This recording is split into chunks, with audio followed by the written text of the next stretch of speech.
ہمیں روزہ اللہ کا حکم ملا ہے، فرض ملا ہے.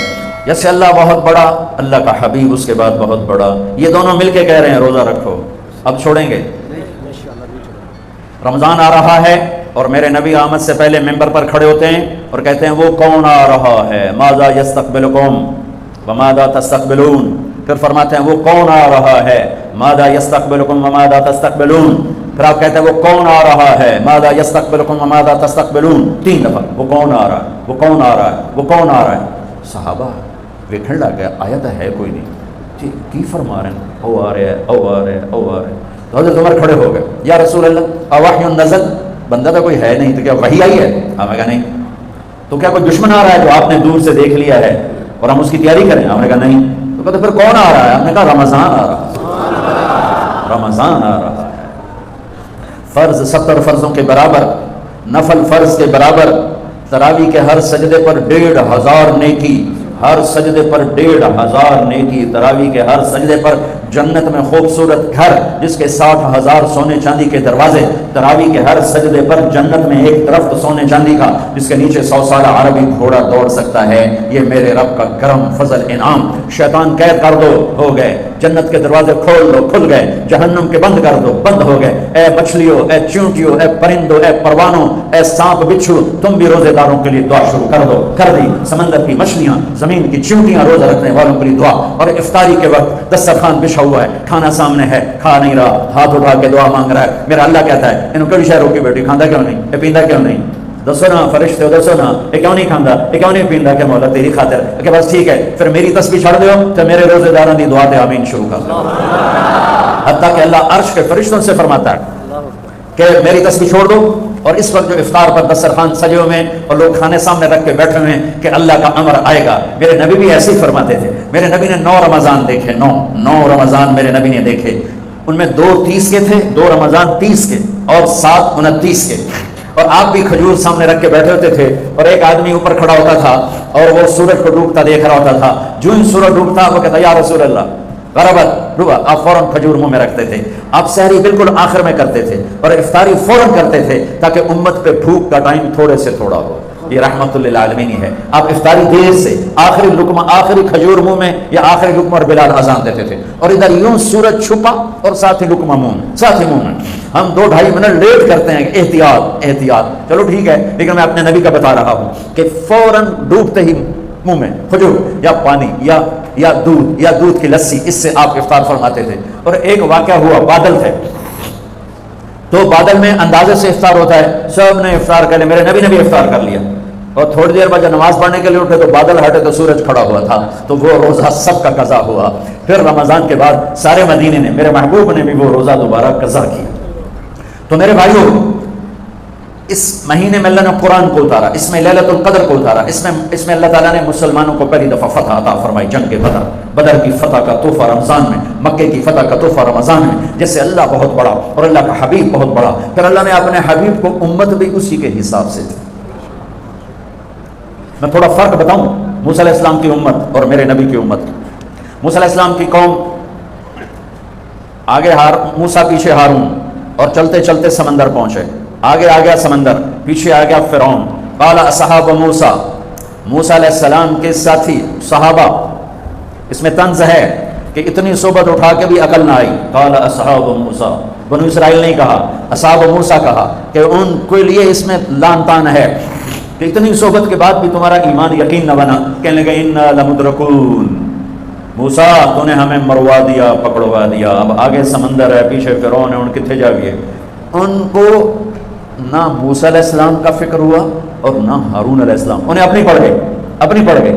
تو موسیٰ علیہ السلام نے کہا کلا کا ترجمہ جو بھی ہے وہ صحیح ہے، ہرگز نہیں. پر میں اس کا ترجمہ نہیں، اس کی مراد یہ بیان کرتا ہوں کہ موسیٰ علیہ السلام نے کہا تسی ہو تو لتراں دے لے، یا تو فرعون دا لتر پوے یا تو سمندر دی موج پوے، لیکن ان معی ربی، میرا رب میرے ساتھ ہے، وہ مجھے راستہ دے گا، میری طفیل تمہیں بھی دے گا. 40 سال کی صحبت کے بعد اور اتنے بڑے بڑے معجزے دیکھنے کے بعد کہنے کہ تو نے مروا دیا. یہ تصویر ہے موسیٰ علیہ السلام کی قوم کی. اب میں تصویر پیش کرتا ہوں اپنے نبی کی امت کی. 27 صفر کی رات ہے، جمعہ کی رات ہے، آج ہجرت کی پہلی رات ہے. میرے نبی اور صدیق دونوں ہجرت کے لیے نکل رہے ہیں. میرے نبی پنجوں کے بل چل رہے ہیں تاکہ پاؤں کا نشان کھوجی پہچان نہ لے. ابو بکر کبھی آپ کے آگے چلتے ہیں کبھی پیچھے چلتے ہیں. موسیٰ علیہ السلام کی قوم نے کہا تو انہیں مروا دیا اب کیا کریں. ابو بکر کبھی آگے کبھی پیچھے, کبھی آگے کبھی پیچھے, اور 3 میل کا فاصلہ ہے. آپ نے کہا ابو بکر کیا کرتے ہو, کبھی آگے کبھی پیچھے, کبھی میرے آگے ہو جاتے ہو کبھی میرے پیچھے ہو جاتے ہو. کہ یا رسول اللہ اخاف الرصد فامشی امامک اخاف الطلب فامشی خلفک. یا رسول اللہ, واہ واہ واہ واہ, جب مجھے یہ خیال آتا ہے کہ آگے کوئی دشمن چھپا ہوا حملہ نہ کر دے تو میں آگے ہو جاتا ہوں کہ میرے اوپر وار پڑے آپ پہ نہ پڑے. اور جب مجھے خیال آتا ہے پیچھے سے کوئی حملہ نہ کر دے تو پھر میں پیچھے ہو جاتا ہوں کہ میرے اوپر وار پڑے آپ پہ نہ پڑے. انا لمدرکون. اور یہ صدیق کا عمل مقابلہ کر کے دیکھو. پھر جب غار ثور پہ چڑھنے کا وقت آیا تو آپ کے 4 میل چلنے سے پنجے سارے زخمی ہو گئے, آپ نہیں اوپر چڑھ سکے. ابو بکر نے آپ کو کمر پہ بٹھایا اور پورا پہاڑ اوپر لے کر گیا, پورا غار کے دروازے پر جا کر آپ کو باہر کھڑا کر دیا. رسول اندر نہیں آئیں گے. آپ اندر گئے, اندھیرا تھا, ٹٹول کے سارے غار کے سوراخ پتھروں سے بند کیے, سوراخ باقی رہ گئے. پگڑی اتاری اور پھاڑ کے سوراخ بند کیے. پھر سوراخ باقی رہ گئے تو کرتا اتارا اور پھاڑ کے سوراخ بند کیے. سارے سوراخ بند کر کے ایک باقی تھا جس میں سانپ تھا, اس پہ اپنی ایڑی ڈال دی.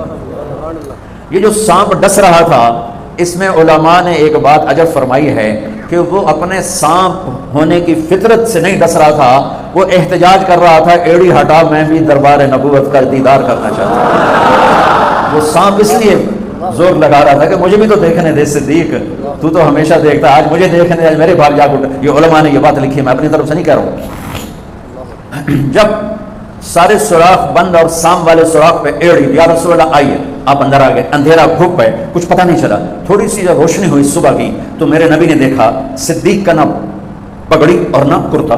تو آپ نے فرمایا ابو بکر اچھا بھلا تو تھا, وہ کرتا کہاں گیا, تیری پگڑی کہاں گئی؟ تو انہوں نے دکھا یا رسول اللہ یہ آپ سوراخ دیکھ رہے ہیں, مجھے ڈر لگا کوئی ان میں کوئی چیز ایسی تکلیف دینا ہو تو میں نے کرتا پگڑی پھاڑ کے یہ سارے سوراخ بند کیے. تو میرے نبی چھلک پڑے, ایک دم روئے اور ہاتھ اٹھے, اللہ میں ابو بکر سے راضی ہوں, تو بھی اس سے راضی ہو جا, اور یا اللہ اسے جنت میں میرا ساتھی بنا دے. اسی وقت جبریل اترے, یا رسول اللہ ابشر, یا رسول اللہ خوشخبری ہو, اللہ آپ کے ابو بکر سے راضی ہو گئے اور جنت میں آپ کا ساتھی بنا دیا. اللہ نے امت دی, وہ امت کہہ رہی ہے تو نے مروا دیا, اب ہمیں بتا تو ڈوب یا بچ, ہمیں بتا ہم کیا کریں. اور یہ امت کہہ رہی ہے آگے سے وار ہو تو میں برداشت کروں, پیچھے سے وار ہو تو میں برداشت کروں. بنو اسرائیل نے سمندر کو پھٹتے دیکھا اور 4 قدم چلے ہیں تو مروا علی قوم یعقفون اسلام لہم, کیا دیکھا کہ کچھ لوگ بتوں کی پوجا کر رہے ہیں, بتوں کی پوجا کر رہے ہیں. تو 40 سال کی صحبت اور فرعون کا ڈوبنا, سمندر کا پھٹنا دیکھنے کے بعد کہنے کہ موسیٰ اجعل لنا الہا کما لہم آلہہ, موسیٰ ہمیں بھی ایک خدا ایسا لے کے دو جیسے ان کا پتھر کا خدا کا پھٹے منہ توڑا. اور تو اتنے معجزے دیکھ کر بھی تم پتھر کے بت مانگتے ہو, انکم قوم تجہلون. یہ بنی اسرائیل کی مثال قرآن دے رہا ہے. میں اپنے نبی کی امت بتاتا ہوں, 2 نبی ہیں, ایک آگے ایک پیچھے, موسیٰ آگے ہارون پیچھے. اب مثال دے رہا ہوں کہ 2 نبیوں کی صحبت میں, اور تھوڑی سی قوم ہے, 6 لاکھ مبالغے کا عدد ہے, تھوڑے تھے, 6 لاکھ نہیں تھے, کم تھے. اور وہ اتنی لمبی صحبت کے بعد کہہ رہے ہیں ایک پتھر کا خدا لے کر دو. میرے نبی دنیا سے چلے گئے, میرے نبی دنیا سے چلے گئے. صدیق موجود نہیں تھے, حوالی میں تھے. پتہ چلا انتقال ہو گیا ہے. گھوڑے پر ہوا کی طرح اڑتے ہوئے آئے اور چھلانگ لگائی, اندر گئے, آپ کے چہرے سے کپڑا ہٹایا, آپ کا ماتھا چوما, گرم گرم آنسو آپ کے ماتھے پر گرے. واہ خلیلہ, واہ صفیہ, واہ نبیہ, آئے میرا نبی, آئے میرا خلیل, آئے میرے جگر کا ٹکڑا, آج مجھ سے جدا ہو گیا. پھر کہا یا رسول اللہ جائیے آرام کیجئے, آپ نے بڑے دکھ اٹھائے ہیں, آج کے بعد اللہ آپ پر کوئی دکھ نہیں لائے گا. اس کے بعد آپ مسجد میں آئے, مسجد بھری ہوئی تھی, نبی دنیا سے جا چکے ہیں. وہاں دونوں نبی موجود ہیں, کہہ رہے ہیں پتھر کا بت لے کے دو. یہاں نبی جا چکے ہیں, عمر تلوار نکال کے کھڑے ہیں, جو کہے گا فوت ہو گیا میں قتل کر دوں گا. وہ فوت نہیں ہوئے, وہ اللہ کے پاس گئے ہیں, جیسے موسیٰ گئے تھے اللہ کے پاس اور واپس آئے تھے. میرے نبی بھی واپس آئیں گے, ساری دنیا کے باطل سے مقابلہ کریں گے, لہٰذا کوئی نہ کہے فوت ہو گئے. ابو بکر منبر پر آئے, کھڑے ہوئے, کہا عمر بیٹھ جا. تو عمر کہتے ہیں نہیں بیٹھتا, وہ تو پورے ہوش میں نہیں تھے, نہیں بیٹھتا.